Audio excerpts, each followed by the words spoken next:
Hai guys, film ini menceritakan tentang suami istri yang baru menikah dan pindah ke apartemen yang memiliki jendela yang sangat besar. Alhasil mereka bisa menonton aktivitas tetangga seberang dengan jelas. Awalnya dari kepo, berujung menjadi kebiasaan yang seru, mengintip tetangga, dan namanya perbuatan pasti ada resikonya. Yuk check it out. Film diawali dengan sepasang suami istri. Mereka adalah Thomas dan Pipa, dan mereka baru saja pindah ke tempat baru, sebuah apartemen yang nyaman untuk mereka tempati. Saat makan malam mereka berdua bergibah seperti biasa. Gibah kok jadi kebiasaan sih, gibah itu sarang dosa. Namun tanpa disadari mereka bisa melihat aktivitas yang ada di seberang apartemen mereka. Terlihat seorang pria tampan, yaitu pacar Mimin. Dia bernama Sebastian, dia adalah seorang fotografer. Esoknya seperti biasa, Pipa pergi bekerja. Dia bekerja sebagai asisten dokter di sebuah klinik mata. Hari itu atasannya memberi sebuah hadiah atas rumah barunya. You're gonna see so much better after this. Just relax, okay? Reason. Their acuity is so strong that from the top of an 8-story. Sesampainya di rumah, Pipa langsung menggantung alat minum burung itu di balkon apartemen. Karena tetangga seberang tidak pernah menutup gorden, mereka pun serasa mendapatkan tontonan gratis setiap hari, seperti kegiatan sehari-hari dan juga adegan oh mama oh papa. Suatu hari, Sebastian tersedak sate dinosaurus hingga kesulitan bernapas. Mereka pun panik karena pacar Sebastian yang bernama Julia tidak sadar karena asik sedang mendengarkan lagu. Berniat akan pergi ke sana, beruntungnya Julia menoleh dan menolongnya. There you go. Yeah! Oh my gosh! Oh my god, we did it! We did it! Esoknya Pipa membeli sebuah teropong agar bisa menonton tetangga seberang. Aduh, seniat itu ya pasangan ini guys. Di lain hari, Thomas dan Pipa bercerita kepada temannya tentang tetangga seberangnya itu dan bilang bahwa mereka mulai merasa bosan karena mereka hanya bisa melihat adegannya saja tanpa mendengar suaranya. Temannya itu memberi ide untuk memasang laser pointer yang bisa menyedap suara. Kebetulan saat akhir pekan, Sebastian mengadakan sebuah pesta kostum. Mereka pun memanfaatkan kesempatan itu dan menyamar sebagai salah satu tamu undangan. Setelah berhasil masuk, mereka berusaha untuk membaur dengan tamu-tamu yang lain sambil melancarkan aksinya. Sesampainya di apartemen, ternyata ide temannya untuk memasang laser pointer berhasil. Sekarang mereka berdua bisa mendengar percakapan Sebastian dan juga Julia.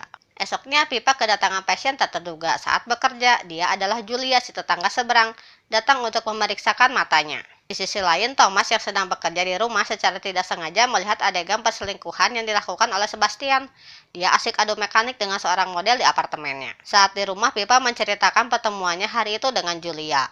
Dan Thomas bilang bahwa dia tidak sengaja melihat Sebastian sedang bermain api dengan wanita lain. Pipa pun merasa kasihan dan sangat ingin memberitahu Julia. Namun Thomas mencegahnya dengan mengatakan bahwa Pipa tidak mempunyai hak apapun untuk ikut campur dengan hubungan mereka. Where are you going? I'm gonna get a drink. But we were just... Pippa, she doesn't need to be saved. She doesn't need to be saved by you. This is straight up none of your business. Thomas. Setelah tahu bahwa mereka adalah tetangga, mereka menjadi semakin dekat. Julia curhat kepada Pipa tentang hubungannya dengan Sebastian, dan Pipa semakin merasa kasihan dan ingin memberitahukan hal yang sebenarnya kepada Julia. Saat malam, Thomas yang sudah lelap, Pipa diam-diam memakai alat penyadap dan nekat mengirimkan pesan anonim kepada Julia yang mengatakan bahwa Sebastian telah selingkuh. Julia pun sedih dan menangis semalaman. Esoknya Pipa melihat kejadian tidak terduga karena Julia mengambil nyawanya sendiri dari dunia ini. Thomas pun marah karena sudah memperingatkan Pipa untuk tidak memberitahu Julia. Thomas yang takut terlibat dengan masalah akhirnya meninggalkan Pipa. Thomas, I told wait! you we needed to stop, but no, you and your goddamn sense of self-righteousness had to go and do that.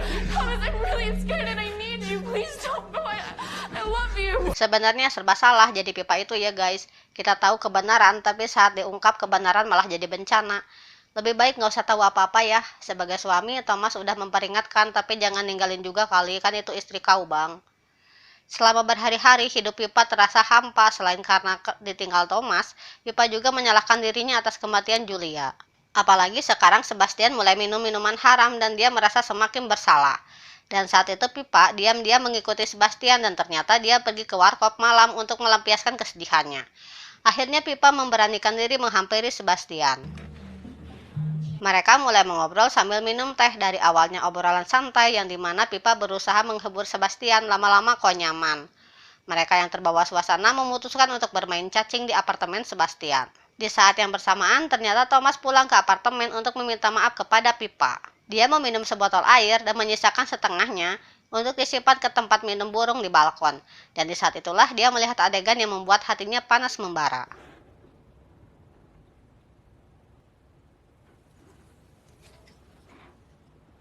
Esok paginya Pipa pulang, betapa kagetnya dia saat melihat Thomas yang sudah gandir dan bertemu malaikat maut. Aneh kenapa harus pada bundir, kan bisa putus atau balas dendam aja, sayang nyawa deh. Pipa pun merasa sangat hancur karena sekarang dia kehilangan pria yang dicintainya dan temannya di waktu yang berdekatan. Merasa tidak kuat menanggung semuanya, Pipa curhat kepada sahabatnya yang bernama Ari.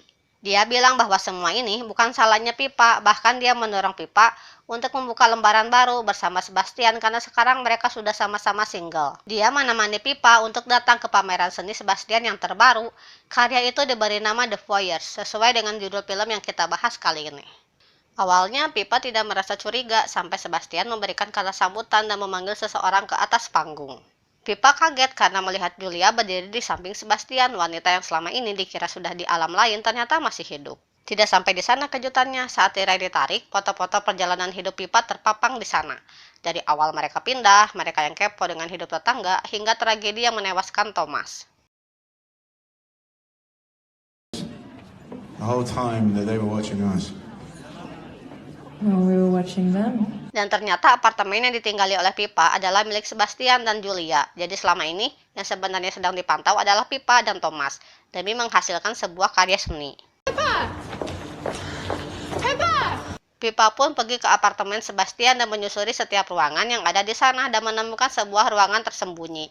Itu adalah ruangan yang dipenuhi oleh alat-alat yang digunakan untuk memantau kehidupan pribadi Pipa. Dia yang sudah emosi langsung menghancurkan ruangan itu.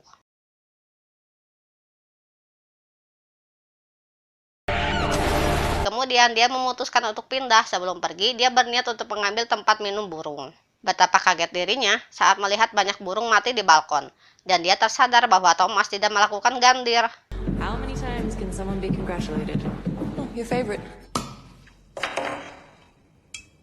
Mereka menemukan sebuah botol minuman mewah yang ditinggalkan di pintu apartemen. Mengira itu kiriman dari temannya, mereka menikmatinya tanpa rasa curiga. Tak lama suara perintah berbunyi, tercetak sebuah kertas yang mengatakan bahwa Thomas tidak melakukan gandir. Mereka langsung memeriksa di sekeliling apartemen dan menemukan Pipa di sana. What is she doing? She's fucking lost it. Mereka berdua yang panik mengejarnya hingga ke klinik tempat Pipa bekerja. Dengan dipenuhi dendam dan emosi, Pipa meminta mereka mengakui perbuatannya. Julia mengaku bahwa dia yang menaruh obat tidur ke dalam minuman Thomas dan seolah-olah Thomas melakukan gandir. Dengan percaya diri, Julia menyuruh Pipa untuk melaporkan mereka. Like when you're so obsessed with something that Karena tahu bahwa Pipa tidak mempunyai bukti apapun. Namun Julia tidak sadar bahwa mereka sudah masuk dalam jebakan. Julia, hey, talk to me. Dengan cara yang sama, dia membuat Sebastian dan Julia pingsan dalam sekejap. Diam-diam Pipa telah memasukkan obat tidur ke dalam botol minuman mewah tadi dan Pipa melancarkan aksi balas dendamnya. Look at me!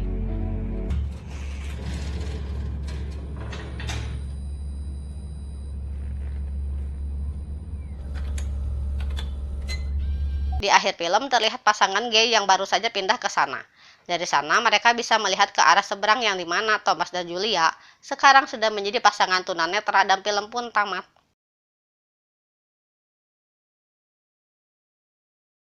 Cerita yang di luar dugaan ya, pasangan gila Sebastian dan Julia yang memantau kehidupan orang lain demi karyanya, pasangan Thomas dan Pipa yang kepo dan akhirnya menuai kesialannya. Dan Mimin suka sama endingnya, Sebastian dan Julia jadi buta. Jadi dia tidak bisa memantau hidup orang lain lagi. Oke deh guys, segitu dulu cerita kita hari ini. Have a nice day, see you in next video, bye.